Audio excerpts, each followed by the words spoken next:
Every day, it feels like we wake up and the world is already on fire. Another headline. Another photo. Another family begging for answers. A young woman killed. A girl assaulted and murdered. A child missing. And the scary part isn't only that it's happening. It's that we're starting to get used to it. That numbness is real. You scroll, you feel pain for a second, and then you keep going. It's like the constant flood of tragedy trains people to move on quickly, even when what we're seeing should stop us in our tracks. And today, that's what I want this to be, a stop. Not politics. Not trending topics. Not gossip. A stop. Because these aren't cases. These are human beings. Someone's daughter. Someone's sister. Someone's mother. Someone's child. And it's not only grief, it's fear. There are women listening right now who plan their whole day around avoiding danger. They're calculating routes, texting friends confirm they arrive safely, holding keys like weapons, pretending they're on the phone. That's not freedom. Exactly. When did it become normal for women to live like targets? Like their safety is a personal responsibility, like it's just part of being female? And when did children stop being protected by default? When did missing child become something we read so often that it blends into the noise? The moment we treat these stories like a routine, the moment we say, it's sad, and then shrug, the moment we look away because it's uncomfortable. But discomfort is not an excuse. Silence doesn't neutralize harm. Silence makes space for it. Let's name it clearly. Femicide is real. Rape is real. Child kidnappings are real. Abuse is real. And behind every one of those words is a life that mattered. A life with plans, jokes, friendships, school, work, a favorite song, a family who loved them. And if you're listening as a survivor, I want you to hear this. You're not a statistic. You're not a story people can debate online. What happened to you matters. Your pain is real. And you deserve support, protection, and dignity. Yes. And to families who are grieving, or families still searching, living in that awful space between hope and heartbreak, you are not invisible. Your cries are not too much. Wanting justice for your loved one is not being dramatic. It's being human. There's another layer we need to talk about. How quickly society moves on. People post for a day. They share a hashtag. They light a virtual candle. Then the next trend arrives, and it's like the person never existed. And we have to ask ourselves, what does it mean to care? Because caring isn't just posting. Caring is staying with the issue when it stops being popular. Caring is refusing to laugh off harassment. Refusing to dismiss a girl who says, someone is following me, or a boy who says, something happened to me, or a woman who says, I don't feel safe. Caring also means we stop doing one of the most damaging things people do. Blaming victims. That habit of turning the microscope onto the person who was harmed and asking what they wore, where they went, why they trusted someone, why they didn't fight harder, why they didn't speak sooner. Right. We keep telling women, be careful, as if the world is a trap they're expected to tiptoe through. But why is the burden always on women and children to avoid harm instead of on society to prevent harm?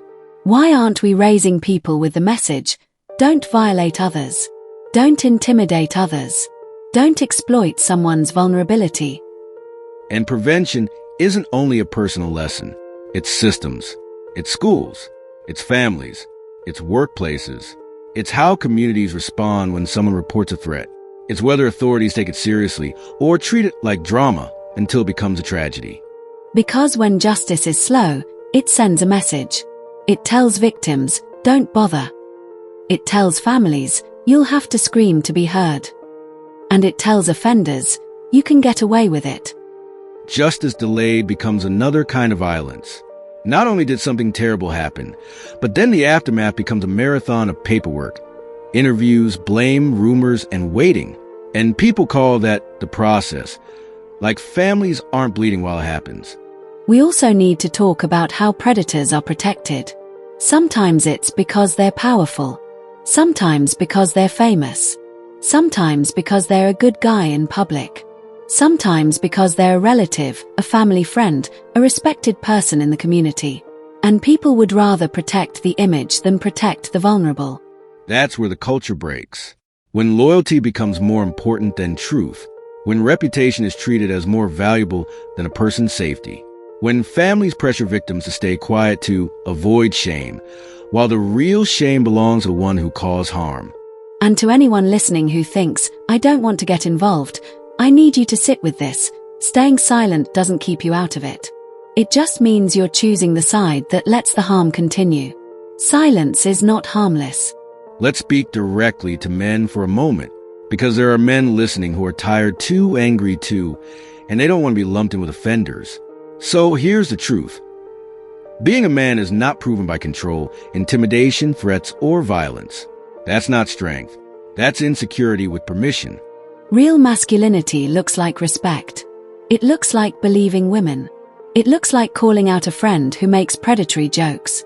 It looks like stepping in when someone is being harassed.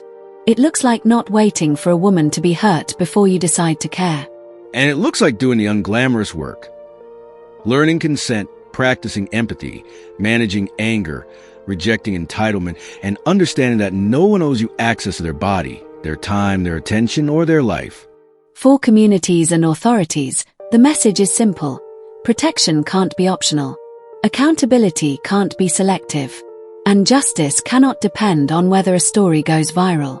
It shouldn't take outrage on social media for people to do their jobs, to take reports seriously, to investigate, to act.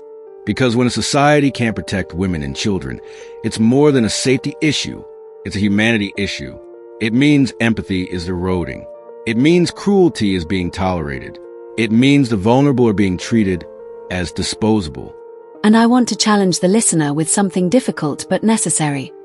Don't wait until tragedy walks into your home before you open your eyes. Don't wait until it's your sister, your daughter, your friend, your neighbor. Care now, while you can still prevent the next headline. So what does now look like? It looks like taking threats seriously. It looks like listening without judgment when someone says they're afraid.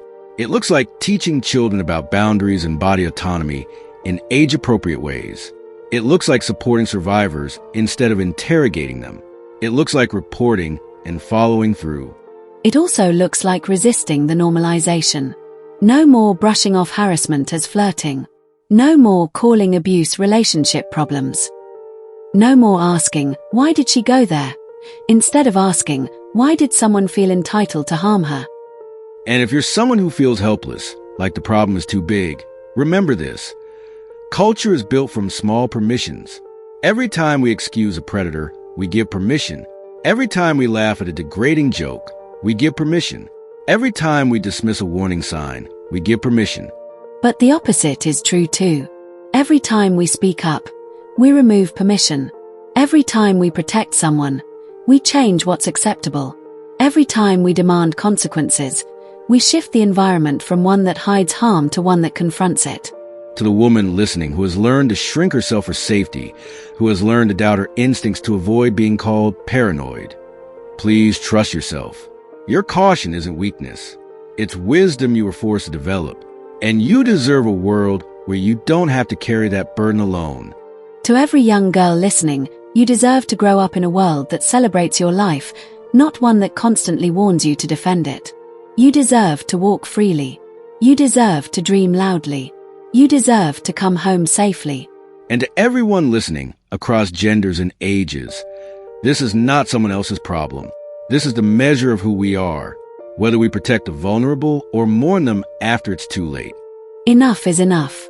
We can't keep losing women and calling it normal. We can't keep burying young girls and calling it inevitable. We can't keep searching for missing children while society watches like it's just another sad story. Let this be the moment we refuse to be numb. Let this be the moment we decide that a headline is not the end of our attention, but the beginning of our responsibility. May we become the kind of society that protects people before harm happens, not one that only shows up after the damage is done. Your life matters. Your voice matters. And safety and justice should never be privileges. They should be promises.